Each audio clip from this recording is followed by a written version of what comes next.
말의 강력한 힘, 병에 걸린 환자에게도 똑같은 원리를 적용할 수 있습니다.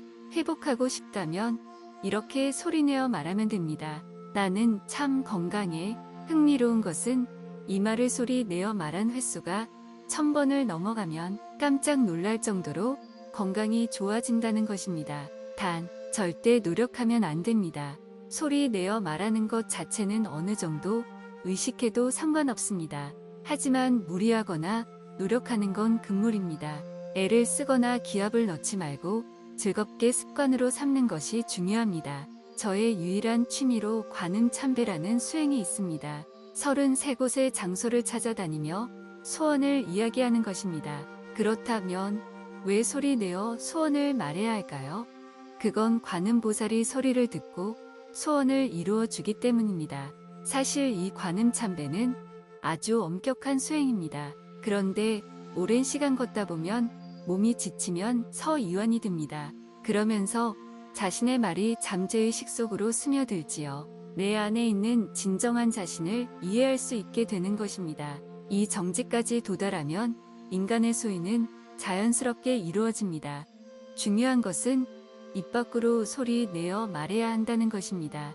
머릿속으로 생각만 해서는 아무런 효과도 없습니다. 특히 다른 이들 앞에서 소리 내어 말하는 게 더욱 좋습니다. 사람들 앞에서 말할 수 없는 소원은 바라지 않는 편이 좋을 겁니다.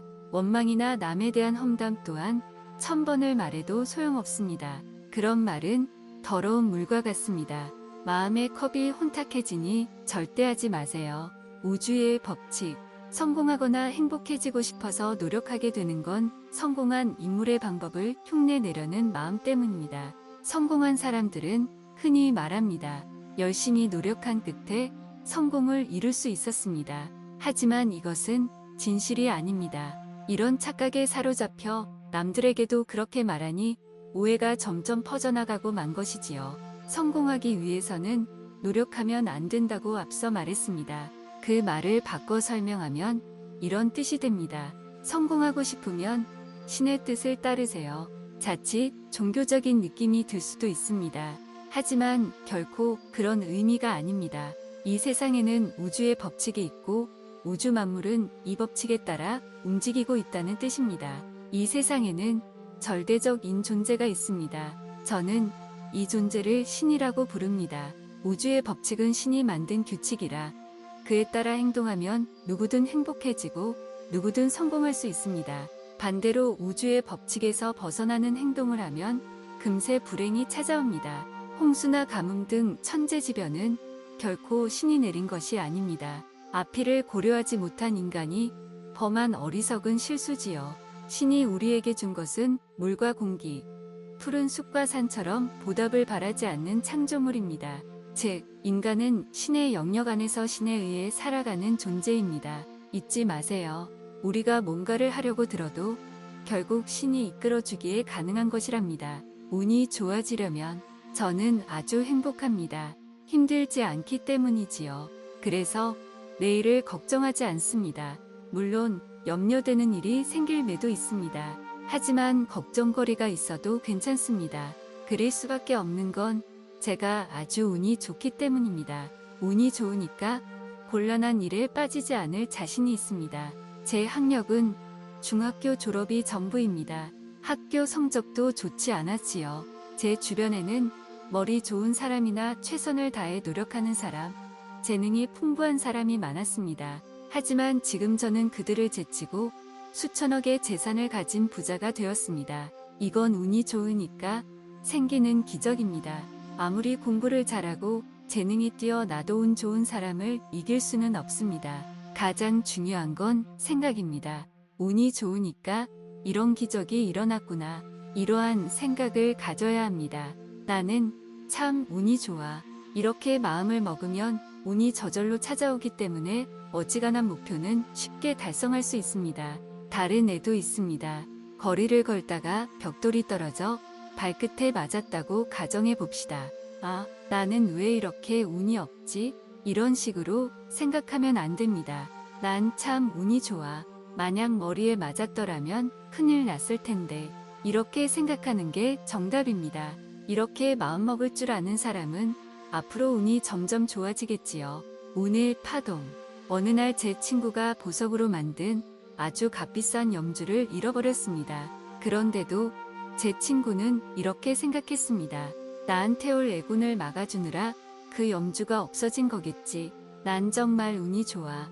그리고 얼마 후 아주 일이 잘 풀려서 큰 성공을 거두었습니다. 저도 비슷한 경험을 했습니다. 중학교를 졸업한 뒤 트럭 운전사의 조수로 일할 때였습니다. 몹시 추운 날, 무지운 짐을 옮기는데 비가 내렸습니다. 비에 쫄딱 젖어 감기에 걸린 데다 허리까지 몹시 아팠습니다.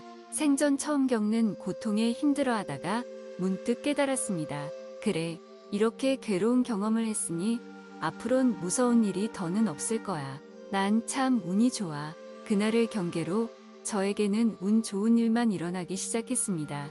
운 좋은 사람에겐 좋은 일만 일어나고 운 나쁜 사람에게는 늘 안 좋은 일만 일어납니다.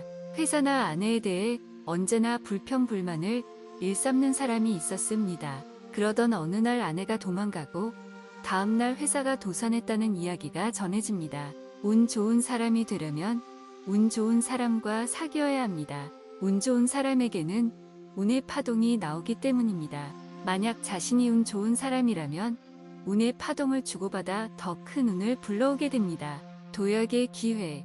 사람들의 눈에는 난관으로 보여도 제게는 그렇지 않은 때가 많습니다. 때론 그 어려움이 빛나는 보물이 되어 주기도 하지요. 겉으로는 힘들어 보일 수도 있지만 사실 그건 신의 선물일지 모릅니다. 실제로 그런 일을 몇 번이나 겪었습니다. 난관이 오히려 도약의 기회가 되는 경우를요. 예를 들어 아주 우수한 직원이 있고 회사에 없어서는 안 될 존재라고 해봅시다.